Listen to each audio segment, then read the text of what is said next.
was endeavoring to pierce the darkness with his ferret eyes when the chimes of a neighboring church struck the 4 quarters, so he listened for the hour. To his great astonishment, the heavy bell went on from 6 to 7, and from 7 to 8, and regularly up to 12, then stopped. 12! It was past 2 when he went to bed. The clock was wrong. An icicle must have gotten to the works. 12! He touched the spring of his repeater, took a restless, most preposterous clock. It's a rapid little pulse beat. 12, and stopped. Why isn't it possible, said Scrooge, that I can have slept through a whole day and far into another night? It isn't possible that anything has happened to the sun, and this is 12 at noon. The idea being an alarming one, he scrambled out of bed and groped his way to the window. He was obliged to rub the frost off with the sleeve of his dressing gown. Before he could see anything, and could see very little then, all he could make out was that it was still very foggy and extremely cold, and that there was no noise of people running to and fro and making a great stir, as there unquestionably would have been if night had beaten off bright day and taken possession of the world. This was a great relief, because 3 days after that of his first exchange paid to Mr. Scrooge or his orator, and so forth would have become a mere United States security if there were no days to count by. Scrooge went to bed again, and thought it over and over and over, and could make nothing of it. The more he thought, the more perplexed he was, and the more he endeavored not to think, the more he thought. Marley's ghost bothered him exceedingly. Every time he resolved within himself, after mature inquiry, that it was all a dream, his mind flew back again, like a strong spring released to its first position, and presented the same problem to be worked all through. Was it a dream or not? Scrooge lay in this state until the chime had gone 3 quarters more, when he remembered on a sudden that the ghost had warned him of a visitation when the bell tolled 1. He resolved to lie awake until the hour was past, and considering that he could no more sleep than go to heaven, this was perhaps the wisest resolution in his power. The quarter was so long that he was more than once convinced he must have sunk into a doze unconsciously, and missed the clock. At length it broke upon his listening ear. Ding dong. 1/4 said Scrooge, counting. Ding dong. 1/2, said Scrooge. Ding dong. 1/4 said Scrooge. Ding dong. The hour itself, said Scrooge triumphantly, and nothing else. He spoke before the hour bell sounded, which it now did with a deep, dull, hollow, melancholy one. The light flashed up in the room upon the instant, and the curtains of his bed were drawn. The curtains of his bed were drawn aside, I tell you, by hand. Not the curtains at his feet, nor the curtains at his back, but those to which his face was addressed. The curtains of his bed were drawn aside, and Scrooge, starting upon a half-recumbent attitude, found himself face to face with the unearthly visitor who drew them as close to it as I am now, and I am standing in the spirit at your elbow.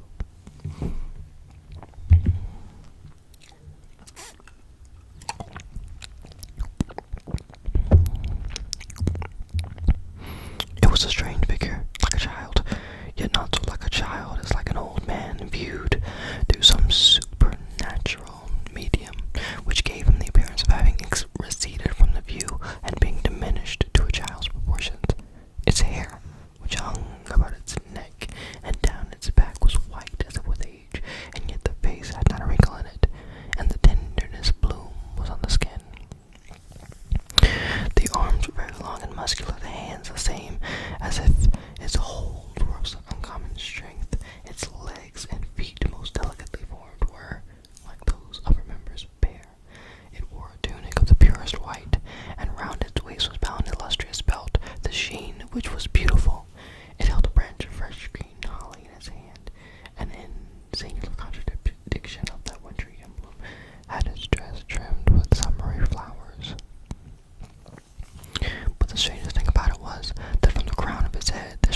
after this it could be itself again, distinct and clear as ever.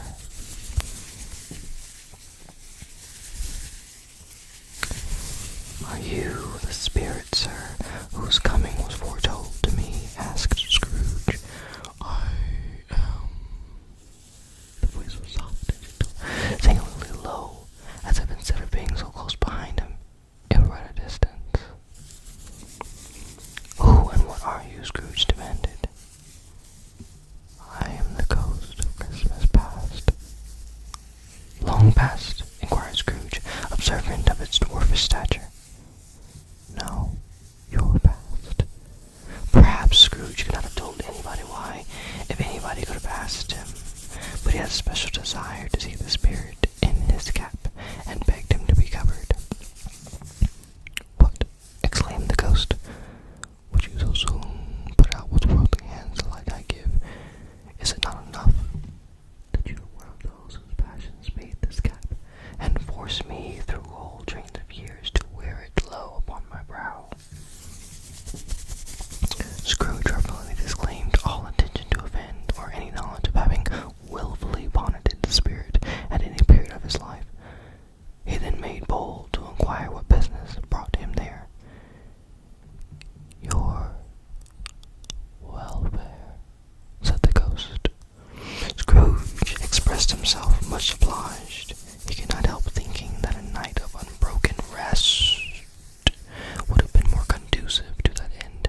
The spirit must have heard him thinking, for it said immediately, "Your reclamation, then. Take heed." It put out its strong hand as it spoke, and clasped him gently by the arm. "Rise and walk with me." It would have been in vain for Scrooge to plead that the weather and the hour were not adapted to pedestrian purposes. The bed was warm, and the thermometer a long way below freezing. That he was clad but lightly in his slippers, dressing gown, and a nightcap, and he had a cold upon him at the time. The grasp, though gentle as a woman's hand, was not to be resisted. He rose, but finding that the spirit made towards the window, clasped his robe in supplication. "I am immortal," Scrooge remonstrated, "and liable to fall." "Bear but a touch of my hand there," said the spirit, laying it upon his heart, "and you shall be upheld in more than this." As the words were spoken, they passed through the wall, and stood upon an open country road, with fields on either hand. The city had entirely vanished. Not a vestige of it was to be seen. The darkness and the mist had vanished with it, for it was a clear, cold winter day, and snow upon the ground. "Good heaven!" said Scrooge, clasping his hands together as he looked about him. "I was bred in this place. I was a boy here." The spirit gazed upon him mildly. Its gentle touch, though it had been light and instantaneous, appeared still present to the old man's sense of feeling. He was conscious of 1,000 odors floating in the air, each one connected with 1,000 thoughts and hopes and joys and cares, long forgotten. "Your lip is trembling," said the ghost. "And what is that upon your cheek?" Scrooge muttered, with an unusual catching in his voice, that it was a pimple, and begged the ghost to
plain deal forms of desks.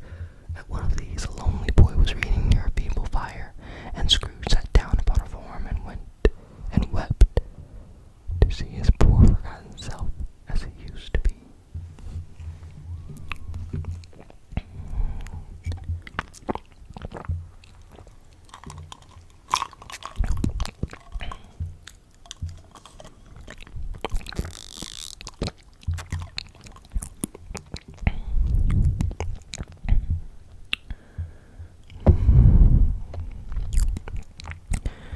Not a latent echo in the house, not a squeak and a scuffle from the mice behind the paneling, not a drip from the half-thawed water spout in the dull yard behind, not a sigh among the leafless boughs of one despondent poplar, not the idle swinging of an empty storehouse door, no, not a clicking in the fire, but fell upon the heart of Scrooge with a softening influence, and gave a freer passage in his ears. Oh, I read that completely wrong. To his tears. I don't know why I read that like that. The spirit touched him on the arm and pointed to his younger self, intent upon his reading. Suddenly, a man in foreign garments, wonderfully real and distinct to look at, stood outside at the window with an axe stuck at its belt, and leading by the bridle an ass laden with wood. Why, it's Ali Baba! Scrooge exclaimed in ecstasy. It's dear old honest Ali Baba. Yes, yes, I know. One Christmas time, when yonder solitary child was left here all alone, he did come for the first time, just like that. Poor boy, and Valentine, said Scrooge. And his wild brother Orson, there they go. And what's his name, who put down his drawers asleep at the gate of Damascus, don't you see him? And there, the Sultan's groom turned upside down by the jinni. There he is upon his head. Serve him right. I'm glad of it. What business had he to be married to the princess?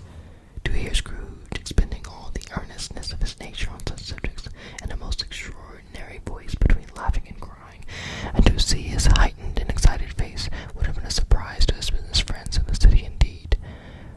There's the parrot, said Scrooge, green body and yellow tail, with a thing like a lettuce growing out of the top of his head. There he is, poor Robin Crusoe, he called him, when he came home again after sailing round the island. Poor Robin Crusoe, where have you been, Robin Crusoe? The man thought he was dreaming, but he wasn't. It was the parrot, you know.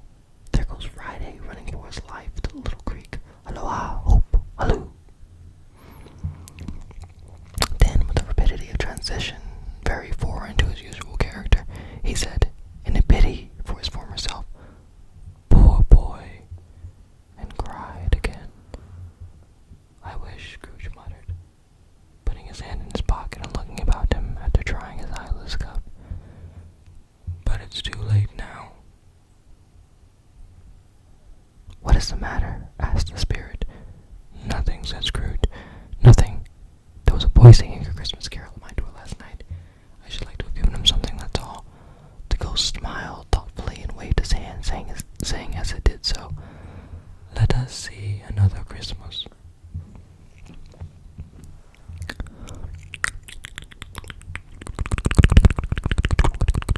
Scrooge's former self grew larger at the words, and the room became a little darker and more dirty. The panels shrunk, the windows cracked, fragments of plaster fell out of the ceiling, and the naked laths were shown instead. But how all this was brought about, Scrooge knew no more than you do. He only knew that it was quite correct, that everything had happened so that there he was, alone again, when all the other boys had gone home for the jolly holidays. He was not reading now, but walking up and down despairingly. Scrooge looked at the ghost, and with a mournful shaking of his head, glanced anxiously towards the door.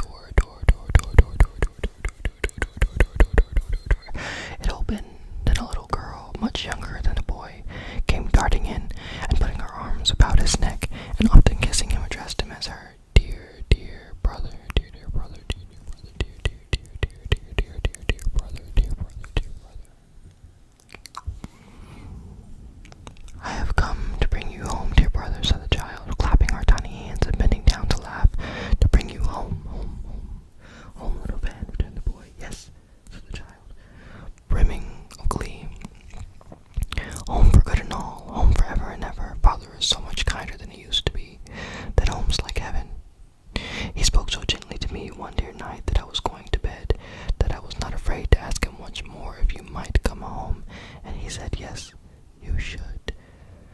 and sent me in a coach to bring you, and you are to be a man," said the child,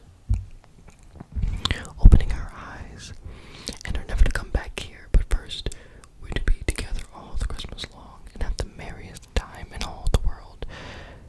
"You are quite a woman, little Fan," exclaimed the boy.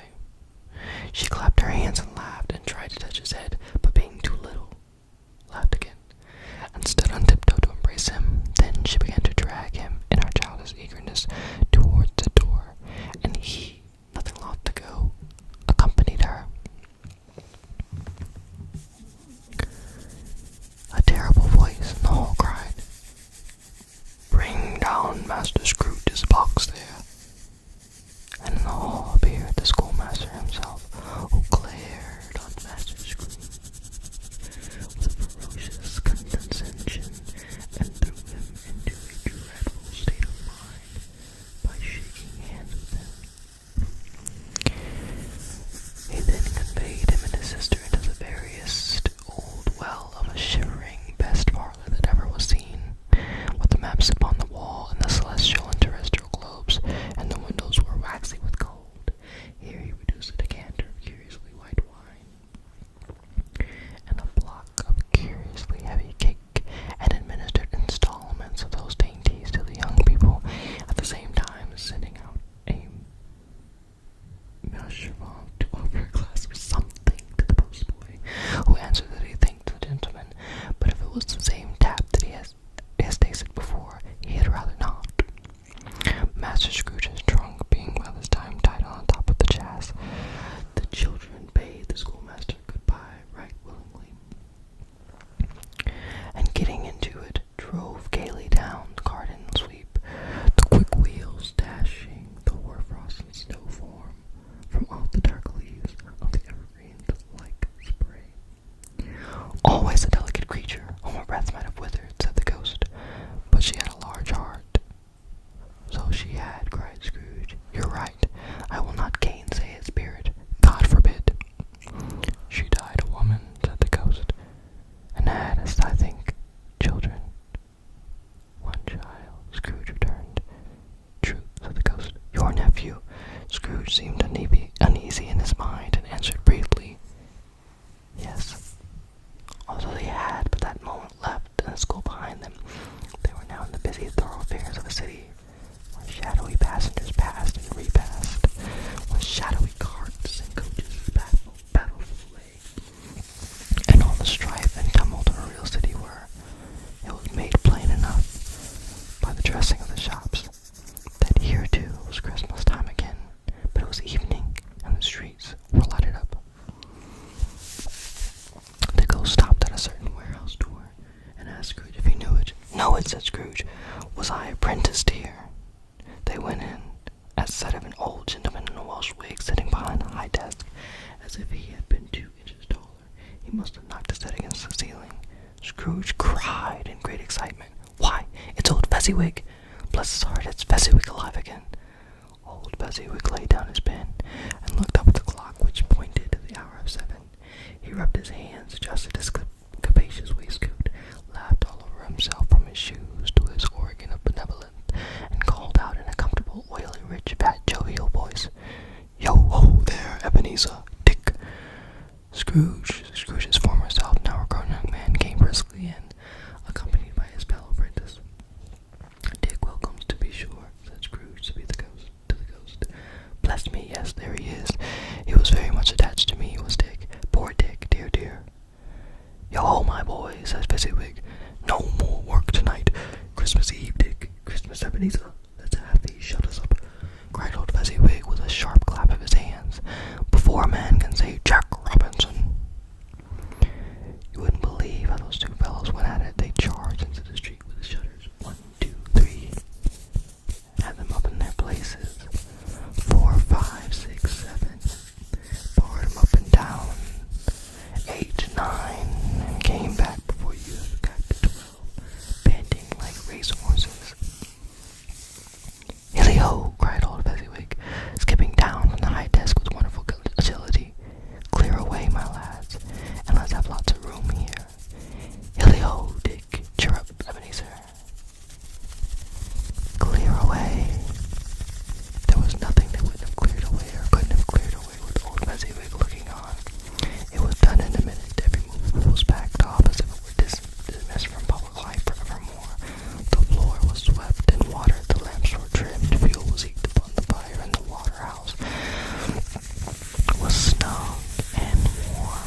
parson, the baker, in came the cook with her brother's particular friend, the milkman, in came the boy from over the way, who was suspected of not having board enough from his master, trying to hide himself behind the girl from next door, but one who was proved to have had her ears pulled by her mistress. In all they came, one after another, some shyly, some boldly, some gracefully, some awkwardly, some pushing, some pulling. In they all came, anyhow and everyhow. Away they all went, 20 couple at once, hands half round and back again, the other way, down the middle and up again, round and round in various stages of affectionate groping. Old top couple always turning on the wrong place, new top couple starting up again as soon as they got there, all top couples at last, and not a bottom one to help them.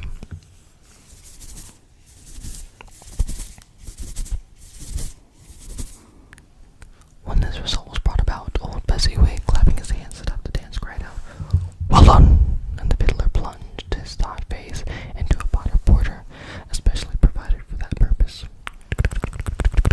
With scorning of rest, upon his reappearance, he instantly began again, though there were no dancers yet, as if the other fiddler had been carried home, exhausted, on a shutter, and he were a brand new man, resolved to beat him out of sight or perish.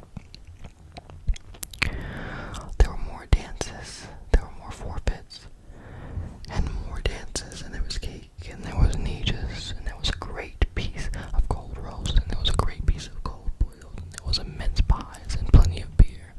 But the great effect of the evening came after the roast and boiled, when the fiddler, an artful dog mind, the sort of man who knew the business better than you or I could have told him, struck up Sir Roger D. Coverley. Then old Fezziwig stood out into dance with Mrs. Fezziwig, top couple too, with a good stiff piece of work cut out for them. 3 or 4 and 20 pair of partners, people who were not to be trifled with, people who would dance and had no notion of walking. But if they had been twice as many, 4 times, old Fezziwig would have been a match for them. And so would Mrs. Fezziwig. As to her, she was worthy to be his partner in every sense of the term. If that's not high praise, tell me higher, and I will use it. A positive light appeared to issue from Fezziwig's calves. They shone in every part of the dance like moons. They couldn't have predicted at any given time that they would become of the next. And when old Fezziwig and Miss Fezziwig had gone all through the dance, bow and curtsy, corkscrew, thread the needle, and back again to your place, Fezziwig cut so deftly that he appeared to wink with his legs, and came upon his feet again without a stagger. That's the bathroom, I'm sorry. When the clock struck 11, this domestic ball broke up. Mr. and Mrs. Fezziwig took their station, one on either side of the door, and shaking hands with every person individually as he or she went out, wished him or her a Merry Christmas. When everybody had retired but the 2 apprentices, they did the same to them, and thus the cheerful voices died away, and the lads were left to their beds, which were under a counter in the back shop. During the whole of this time, Scrooge had acted like a man out of his wits. His heart and soul were in the scene, and his former self. He corroborated everything, remembered everything, enjoyed everything, and underwent the strangest agitation. It was not until now, when the brightest faces of his former self and Dick were turned from them, that he remembered the ghost,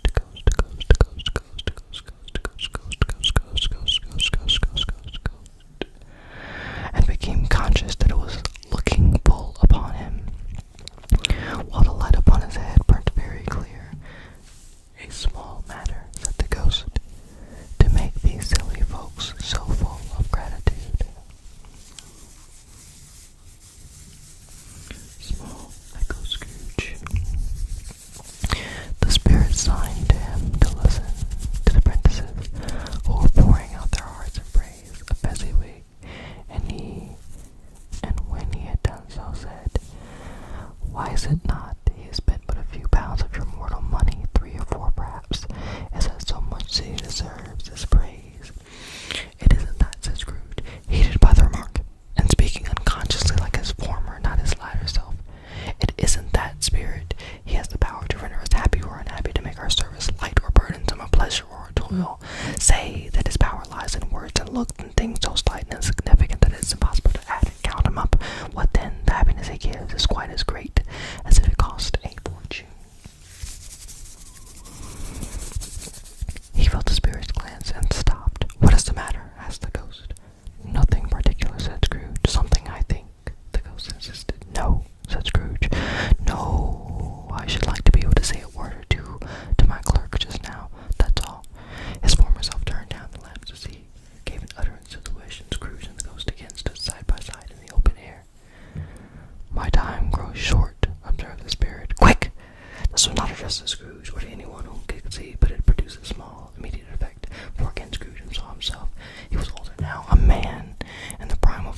face had not the harsh and rigid lines of later years, but it had begun to wear the signs of care and avarice.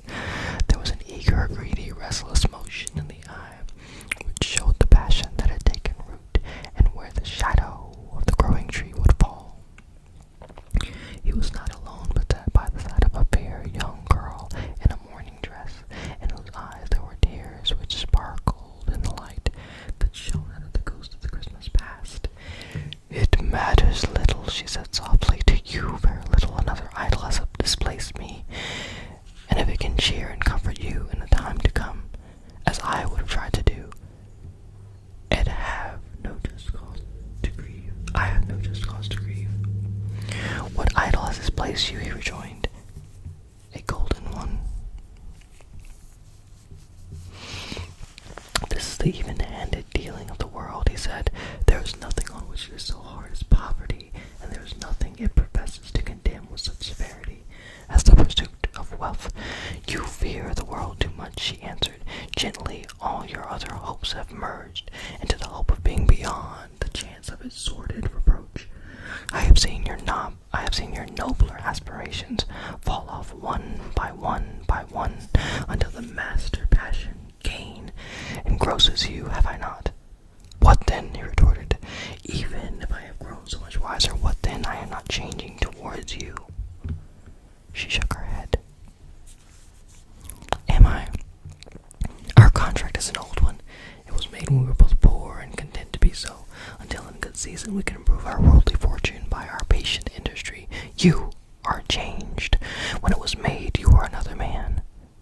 "I was a boy," he said impatiently. "Your own feeling tells that you are not what you are," she returned. "I am that which I promised. Happiness, when we were one in heart, is fraught with misery. Now that we are two, how often and how keenly have I thought of this, I will not say. It is enough that I have heard of it and can release you. Have I ever sought release? In words? No, never. In what then? In a changed nature, in an altered spirit, in another atmosphere of life, another hope, as its great end, in everything that made my love of any worth or value in your sight. If this had never been between us," said the girl, looking mildly but with steadiness upon him, "tell me, would you seek me out and try to win me now?" "Ah, no." He seemed to yield to the justice of this supposition in spite of himself. He said with a struggle, "You think not?" "I would gladly think otherwise if I could," she answered. "Heaven knows, when I have learned a truth like this, I know how strong and irresistible it must be. But if you were to free today, tomorrow, yesterday, can I even believe that you would choose a dowerless girl? You, who in your very confidence with her weigh everything by gain, or choosing her? If forlorn you are false enough to your own guiding principle to do so, do I not know that your repentance and regret would surely follow? I do, and I release you with a full heart for the love of him you once were." He was about to speak, but with her head turned from him, she resumed, "You may. The memory of what is half past makes me hope you will have pain in this, a very, very brief time, and you will dismiss the recollection of it gladly as an unprofitable dream from which it happened well that you awoke. May you be afraid in the life you have chosen." She left him, and they parted. "Spirit," said Scrooge, "show me no more. Conduct me home. Why do you delight to torture me?" "One shadow more," exclaimed the ghost. "No more," said Scrooge. "No more. I do not wish to see it. Show me no more." But the relentless ghost pinioned him in both his arms and forced him to observe what happened next. They were in another space, a black room, not very large or handsome, but full of comfort. Near to the winter fire sat a beautiful young girl, so like the last that Scrooge believed it was the same until he saw her. Now a comely matron, sitting opposite her daughter. The noise in this room was perfectly tumultuous, for there was more children there than Scrooge, in his agitated state of mind, could count, and unlike the celebrated herd in the poem, there were not 40 children conducted themselves like one, but every child was conducting itself like 40. The consequences were uproarious beyond belief, but no one seemed to care. On the contrary, the mother and daughter laughed heartily and enjoyed it very much, and the latter, soon beginning to mingle in the sports, got pillaged by the young brigands most ruthlessly. What would I not have given to be one of them, though I never could have been so rude? No, no, I wouldn't for the wealth of on all the world have crushed that braided hair and torn it down, and for those precious little shoes I wouldn't have plucked it off, God bless my soul, to save my life. As to measuring her waist in sport as they did, bold young brood, I couldn't have done it. I should have expected my arm to have grown round it for a punishment and never come straight again. And yet I should have dearly liked, I own, to have touched her lips, to have questioned her, that she might have opened them, to have looked upon the lashes of her downcast eyes and never raised a blush, to have let those loose waves of hair, an inch of which would have been a keepsake beyond price. In short, I should have liked, I do confess, to have had the lightest license of a child, and yet to have been a man enough to know its value. But now a knocking at the door was heard, and such a rush immediately ensued that she, with laughing face and plundered dress, was borne towards it, the center of a flushed and boisterous group, just in time to greet the father, who came home attended by a man laden with Christmas toys and presents. Then the shouting and the struggling and the onslaught that was made on the defenseless porter, the scaling him with chairs for ladders to dive into his pockets, to spoil him of brown paper parcels, hold on tight to his cravat, hug him round his neck, pummel his back, and kick his legs in irrepressible affection. The shouts of wonder and delight with which the development of every package was received, the terrible announcement that the baby had been taken in the act of putting a doll's frying pan into his mouth, and was more than suspected of having swallowed a fictitious turkey glued on a wooden platter. The immense relief of finding this false alarm, the joy, the gratitude, and ecstasy, they are all indescribable alike. It is enough that by degrees the children and their emotions got out of the parlor, and by one stair at a time up to the top of the house, where they went to bed, and so subsided. And now Scrooge looked on one more attentively than ever, when the master of the house, having his daughter leaning fondly on him, sat down with her and her mother at his own fireside, and when he thought that such another creature, quite as graceful, when he as full of promise, might have called him father, and been a springtime in the haggard winter of his life, his sight grew very dim indeed.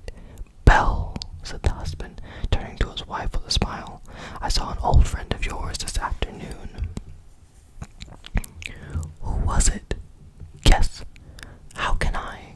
Tut, I don't know, she added in the same breath, laughing as he laughed. Mr. Scrooge. Mr. Scrooge it was. I passed his office window, and as it was not shut up, and he had a candle inside, I could scarcely help seeing him. His partner lies upon the point of death, I hear, and there he sat alone, quite alone in the world, I do believe. Spirit, said Scrooge in a broken voice, remove me from this place. I told you these were shadows of the things that have been, said the ghost. That they were what they are. Don't blame me.